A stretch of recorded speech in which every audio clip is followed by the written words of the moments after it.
Isa sa napakagandang turo sa atin ng Islam ay ang maniwala tayo sa tinatawag natin na qadar, ang mga bagay na itinadhana o itinakda sa atin ng ating dakilang tagapaglikha na si Allah subhanahu wa ta'ala. Katotohanan nga nito, minamahal na kapatid, ang paniniwala natin sa qadar, isa ito sa mga haligi ng ating pananampalataya, na kung saan isa ito sa mga importante na paniwalaan natin bilang isang Muslim. Ang maniwala tayo sa qadar, sa mga itinakda ni Allah subhanahu wa ta'ala, khairihi wa syarrihi, mainam man o hindi mainam, sapagkat sa likod nito si Allah subhanahu wa ta'ala pa rin ang nakakaalam ng lahat-lahat ng bagay na ito. Pero alam mo ba kung gaano kaimportante at kaganda, kabutihan ang dulot ng paniniwala natin sa qadar? Kapag ka ikaw ay nasa puso mo ang paniniwala sa mga itinadhana, itinakda sa iyo ni Allah subhanahu wa ta'ala, minamahal na kapatid, pinapangako ko sa iyo na kapag ikaw ay nagkaroon ng pagsubok, nasa harapan mo ang mga dilubyo, nasa harapan mo ang mga negatibong nangyayari sa iyo sa iyong buhay, kapag ikaw ay mayroong paniniwala, pananampalataya sa mga itinakda ni Allah subhanahu wa ta'ala, walang saysay ang mga pagsubok mo dito sa mundong ito. Ibig kong sabihin, kayang-kaya mong harapin ang lahat ng pagsubok mo kapag isinasa buhay at nasa puso mo ang paniniwala sa itinakda ni Allah subhanahu wa ta'ala para sa atin dito sa mundong ito. Katulad nga ng sinabi ni Allah subhanahu wa ta'ala, wallahu ya'lam wa antum la ta'lamun. May mga nangyayari sa ating buhay na katotohanan naman talaga na si Allah subhanahu wa ta'ala lamang ang nakakaalam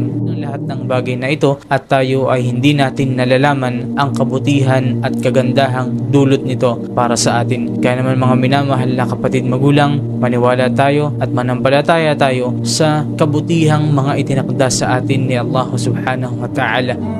Sino man sa atin ang nasa mahimbing na tulog at sa anumang dahilan ay tayo ay nagising, maaaring dahil tayo ay nanaginip o sinadya nating magising sa gitna ng gabi, o maaaring walang dahilan at basta-basta na lang tayong nagising. Sabi ng Propeta Muhammad, sino man ang nagising sa gabi at kanyang sinabi, La ilaha illallah wahdahu la syarika lah, lahul mulk wa lahul hamd wa huwa ala kulli syai'in qadir, subhanallah walhamdulillah wala ilaha illallah wallahu akbar wala hawla wala quwwata illa billah.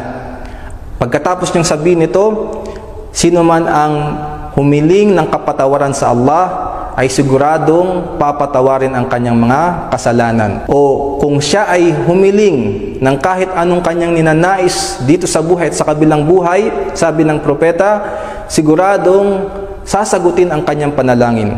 O di kaya, sabi ng propeta, kung siya ay nagwudu at nagdasal, siguradong tatanggapin ang kanyang salah. Wow, ang ganda dito, mashallah. Ayan yung napakagandang mountain dito. Elephant Mountain, yan. Elephant Track yan? Watu ah. Elephante Watu.